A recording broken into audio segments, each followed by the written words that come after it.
I might be doing this a little too early, but I wanted to talk about the boys, uh, and Butcher, and maybe a little bit of Homelander. I think I'm gonna try and talk about everything. I know the season isn't over. I'm loving this season. I just shed a tear. Um, William Butcher is a miraculous character. It is such a hard character to portray, to dive into, and to understand. But I think that it's brilliantly done. Carl Urban, amazing actor, brilliant actor. I loved him in Judge Dredd. He's always been, those like actors whose like faces you're like always happy to see in a movie whenever he's there. He's one of those actors for me. And I'm not just saying that because of the success of the boys. I guess there was a show that he had with another one of those actors. I forgot what it was called, but it was like the guy he was like a cop working with a robot or something. I forget. It was like a cyborg show, but that show I really liked that show, and so that's when I noticed Carl Urban, and ever since then he's always been like a familiar, like pleasant face. Um, he's doing a really great job with William Butcher. Like that's just amazing, man. William Butcher is such a terrifying character. If I'm keeping track of everything, he's like falling in between a humiliated, good, no, a humiliated revenge, decent complex. Like I don't know what to call that, but it's like he feels humiliated. He's struggling between figuring out whether or not he's a humiliated man or he's a good man, and he set out on revenge. Like that's like that's his whole thing, right? And so you got like the whole story, right? Which is like Homelander raped his wife, and now there's like a kid, and he's growing to love that kid through the love of his wife, and he's set to protect Ryan as Ryan grows up, and is like a father figure, and it's like in that realm of like, is he a good man or is he humiliated? He wants to take care of his son that's not even his. Is he a good man or is he humiliated? It's one of those dichotomies. I think I heard them talking about this,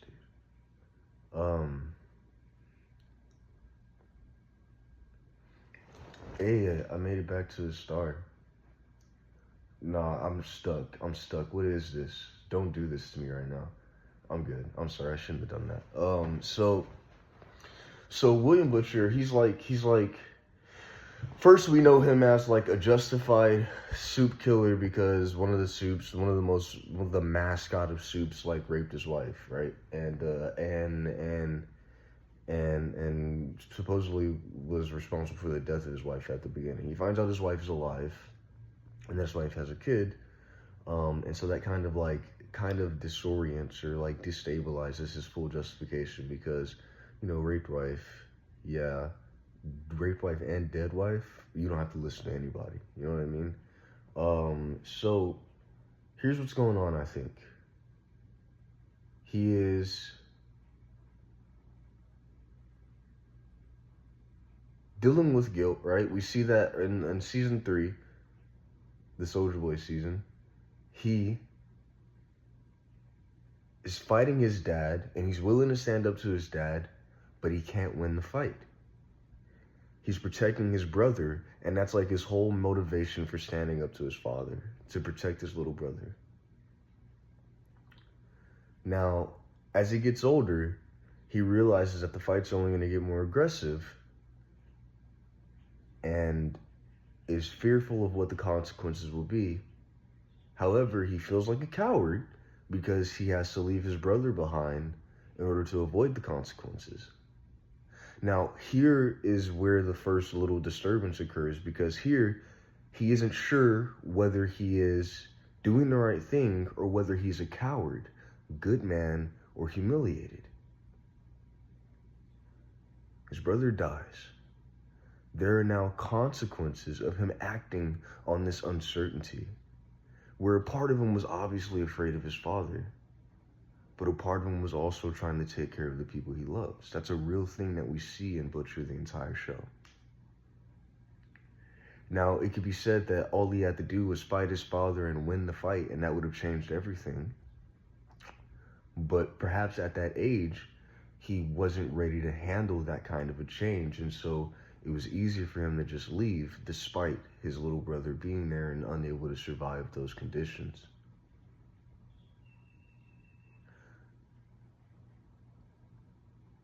I had something there, I just lost it. But it carries on into Kessler, who is picked up this season, and we see that he's dealing with guilt over Kessler's death, because Kessler, the story is kind of the same as his brother, where Kessler says, and specifically, you didn't pull me out of that trench, you left me to die. That's his brother. And so we see this guilt, this disturbance follow him through his life. And it's this whole, oh, that's what it was, that's what I lost.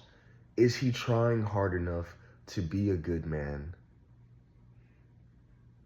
Is that what's causing this humiliation? Is he not really willing to fight those fights when he isn't ready to? And that's what it is. We see that Butcher now, he's a badass. He'll do anything, he'll kill anything, he doesn't fucking care. But when he's younger, there's certain fights that he just wasn't ready for at the time. But at that time, it looks like he's just not being, he's being a bitch. At that time, sorry, that's not what he's doing, but that's how he feels. That's his like whole humiliation, right? Is that he's not sure whether he's putting in enough effort to not be a bitch. And so he's always in between this line. Am I a good man? Or am I a good man or am I humiliated? His brother, then Kessler, now his wife. Obviously, during that scene where his wife and Homelander meet for the first time, there's obvious, like, sexual stuff going on, like all that unspoken shit that we do as adults, right? And he notices it, but they don't talk about it in that moment. And here we have Homelander, who isn't his dad, but is representative of the power that his father had over him and his brother when they were younger. My fucking face is changing in my peripheral vision. That shit always freaks me the fuck out. Holy shit, dude. Holy shit. Okay. All right.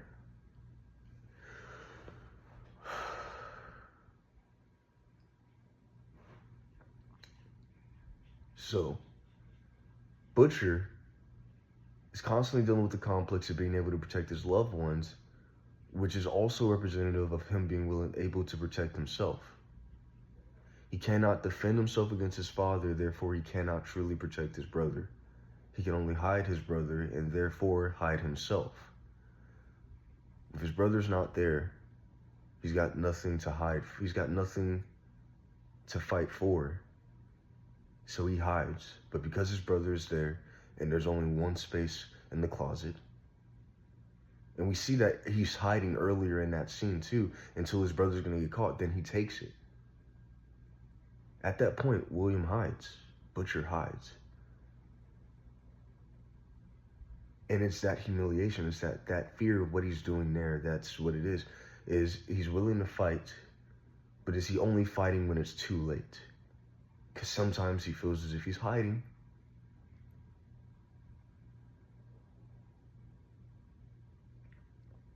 These movements feel unnecessary. I don't feel like I'm thinking right now.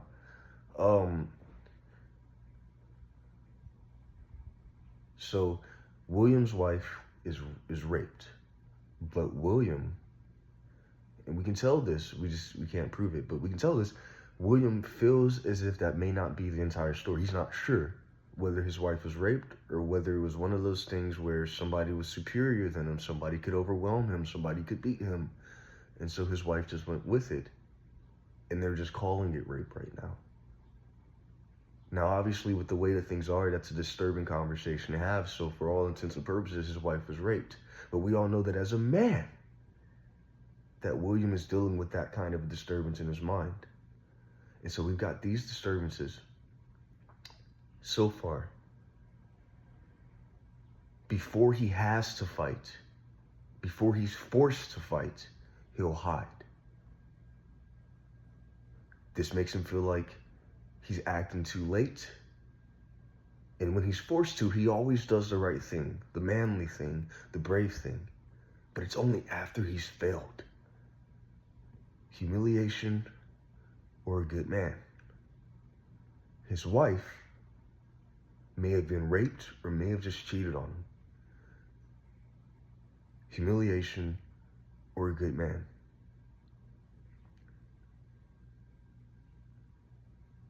Okay, these movements do feel necessary.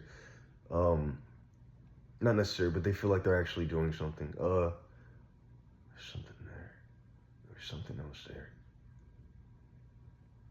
Okay, so he's not certain. Okay, so we see this disturbance, right?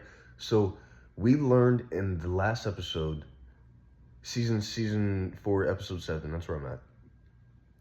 William cheated on his wife with a waitress. And then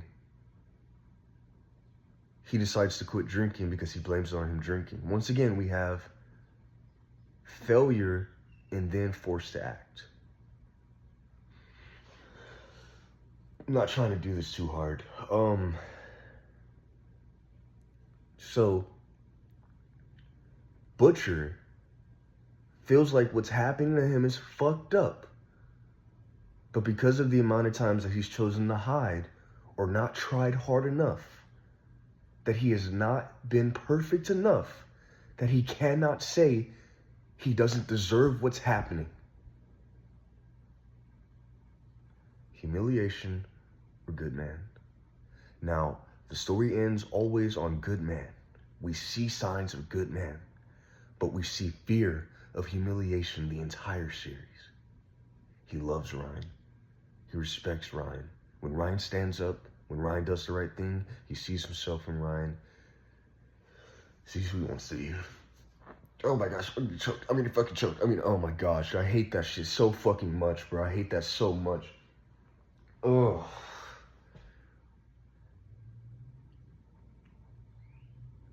And so here's what I think happens. Butcher gets beat by his dad. He can't win that fight. It traumatizes him. He's pushed in a direction of hiding. His brother's now in the picture, old enough to get beaten. Now he's got something to fight for because he's too much of a coward if he lets his brother get beat in his place. So he has to get up. He says, I'll take it. Now he's got his hero. First, it's not his fault, but he's still somewhat humiliated.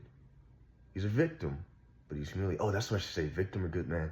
That's what I should say, victim or good man. That's what it should be. Okay, so now at that point, that's the disturbance. He's willing to fight for his brother. Why isn't he willing to fight for himself?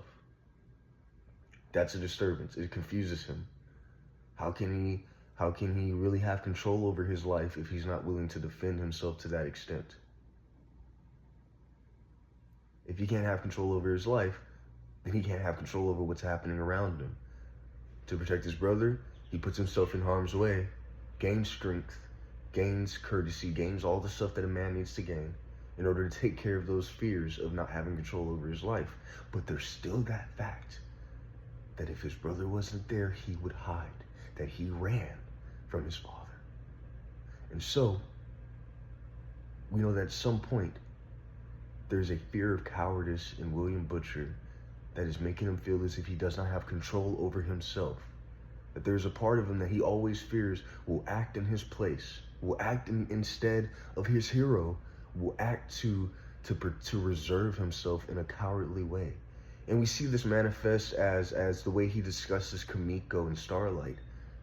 We know he cares about the boys, but out of fear of failing, he'll call Kamiko a weapon. We know he cares. We've seen him care. But his cowardice will manifest as a coldness towards his members. And it's not his cowardice, it's his fear of being a coward. Okay. Holy shit, dude. I think it's good that William is dying because he can finally be released from that fucking torture. I think it's good he's dying. I think that whole story is just fucked up for him.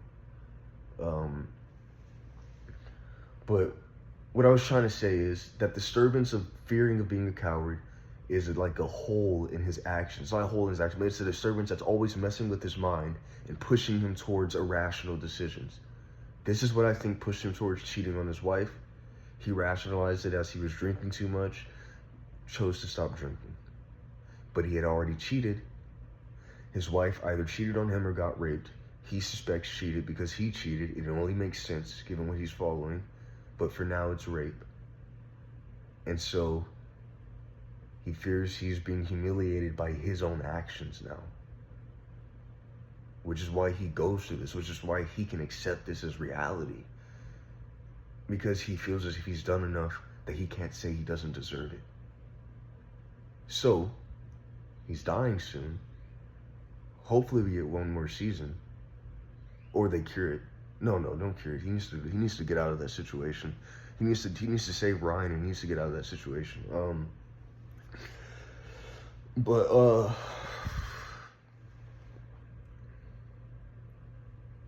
Here's what I think.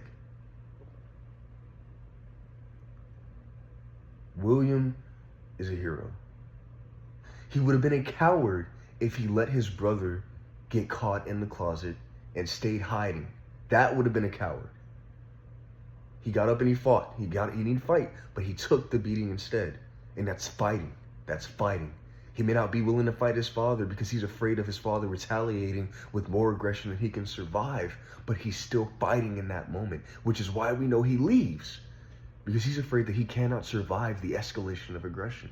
But he does not want to feel like a coward, so he says he's going to kill him. What every boy that's afraid of fighting someone bigger than them says. Oh, I'm gonna fucking get it, man. You lucky, man. I'll fucking kill you, man. Every fucking guy.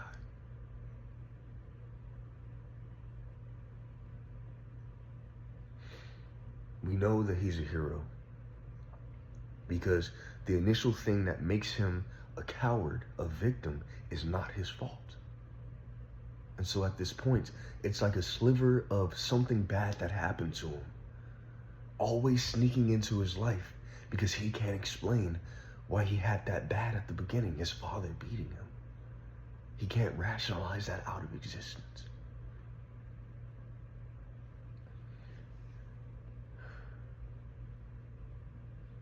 So that solves his hero-victim complex. He's a hero. His victim complex makes him an asshole. It makes him evil because he fears being cowardly. But we also see that his hero is most of the time overwhelming that complex. But we see, with the arrival of Kessler, a manifestation of his guilt, the same kind of guilt he has over the death of his brother. He dives into even more fucked up actions. He cuts off a father's leg just so he can get his kill on Homelander. Yeah, I fucking did this, dude.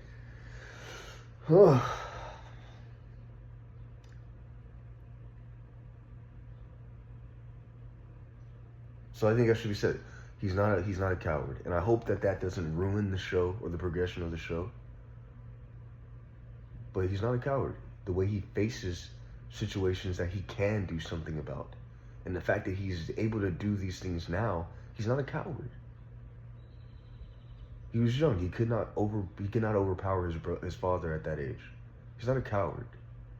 It was just a smart thing to do. You retaliate, he might hit you even harder.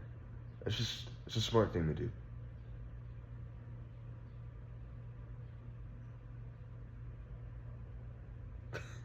This whole situation, I look kind of like Starlight right now. Okay, so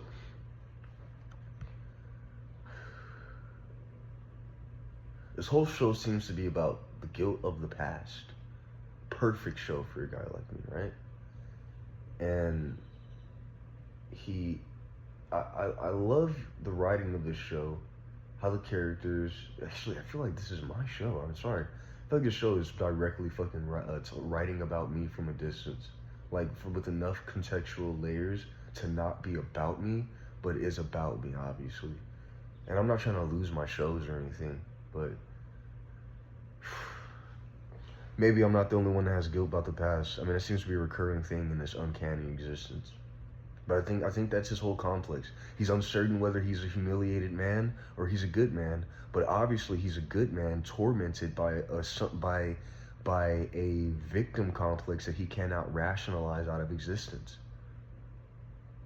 So that's what I want to see. I want to see him rationalize it. Not rationalize, but I want to see him like finally land on being a good man. That's what I want to see. Homelander has the same kind of thing going on, except he's leaned more on the darkness of it. Homelander, a victim. Things are happening to him that's out of his control. He's tortured. He's sexually abused. He's not sexually abused, but he's sexually humiliated at least, which is just at that point abuse, right? He's tortured mentally, physically, socially, and we see that he's also got this sort of victim complex that manifests as psychosis, mental breaks, and obviously him being an evil, ruthless person because he refuses to be a victim again. That's why everyone needs to love him. Because if they love him, they won't want to hurt him. If they respect him, they won't treat him like a science experiment, like a lab rat. He needs that approval so he can be safe.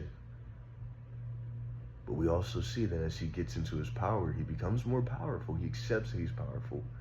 That the way that the world acted on him when he was powerless and defenseless, he has no issue with being that way towards the world. It's only fair at that point. It's not his fault. Now, of course, Homelander does horrible things. He does fucking terrible things. The only way this can be solved is by a kind of therapy that is attacking in a concise manner his entire complex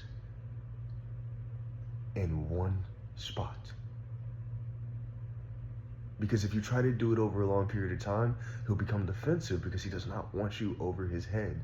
But if you do it quick, if you get his whole complex and you say it fast, get it in there. Fuck, you got him. You got him. It's like he got shot in the brain, and now he knows what he's doing. He knows what he is, and he's making sense of it as it goes on.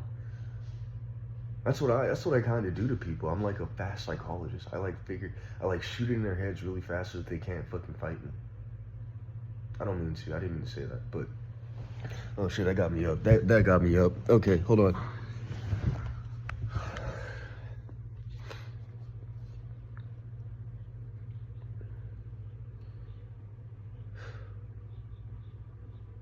Kamiko, Frenchie, even Starlight. Huey may be an exception. Huey kind of has that humiliated or good man complex going on as well, but in his place, he's taking the place of what William Butcher's little brother would have been. But everybody in the show is dealing with some sort of guilt about their inability to do something about the past because of what they're able to do right now. Homelander is a really good example. We say it doesn't matter all that shit that happened to Homelander. He's still doing fucked up things right now. He just needs to stop doing that. How can we forgive him for the things that he's doing right now? And it's like, you look, it's not that you have to forgive him. It's that you have to solve the problem. Forgiveness is, look, I get what you mean. Everybody wants to fucking forgive everybody. Okay, cool. Let's forgive everybody after the problem's fucking solved. No offense, I'm not trying to be that guy, but let's forgive everyone after the problem is solved. Concise little complex. You do this because you were tortured, you're afraid of being tortured again, so you make sure you're always on the torturer side with all the power that you have, because when you were younger, all that power that you didn't have was acted onto you. And now that's it. That's all you would have to say to get him started. That's all you had to say. That's all you have to say. He might kill you. He might laze you. He might rip you in half. But that's all you would have to say. That's all you have to say. After that, with some logical effort, he can figure out his fucking edible complex, okay? But everybody else, they're all trying to do the right thing. They're all trying to do the right thing. And they're all affected by this little sliver of something that they can't explain away, that keeps sneaking in their actions and fucking them up, making them all fuck up. And they say, fuck, I did it again. It's happening again. Is this me, or is this out of my control? If it's out of my control, I don't have choice. If it's within my control, then I'm just a bad person. That's what everyone's dealing with in the show.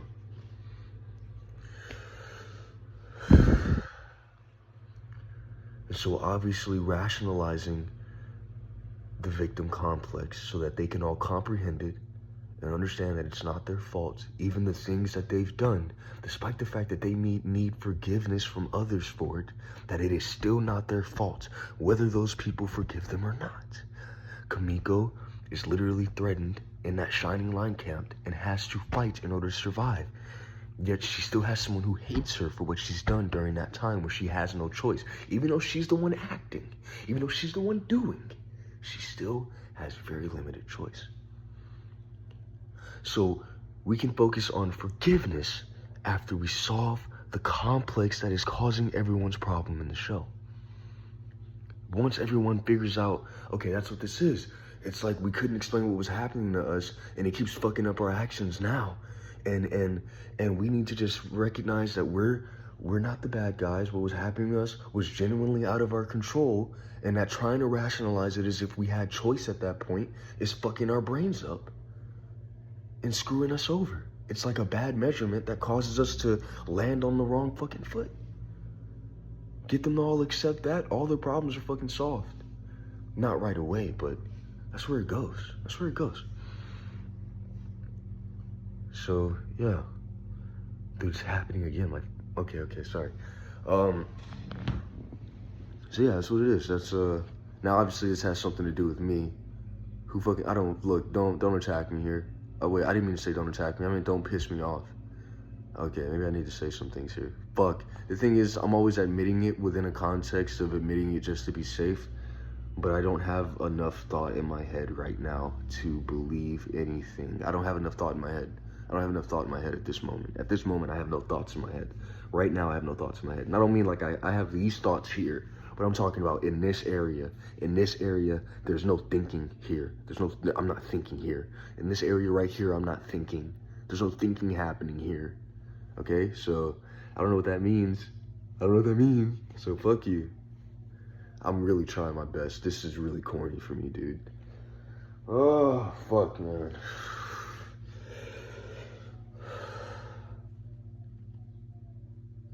So, yeah. It's a victim hero complex, which is to them a good man, humiliated man complex for all of them, because they feel humiliated for not having had power over their past.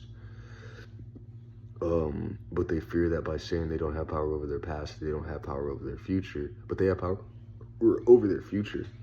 They just need to recognize what the past actually was. Yeah, I think that solves all the problems. Now, I still want to see the show finished. Might be a little bit harder. But I think I did a good thing. Yeah, I know I did a good thing. So, yeah. Okay.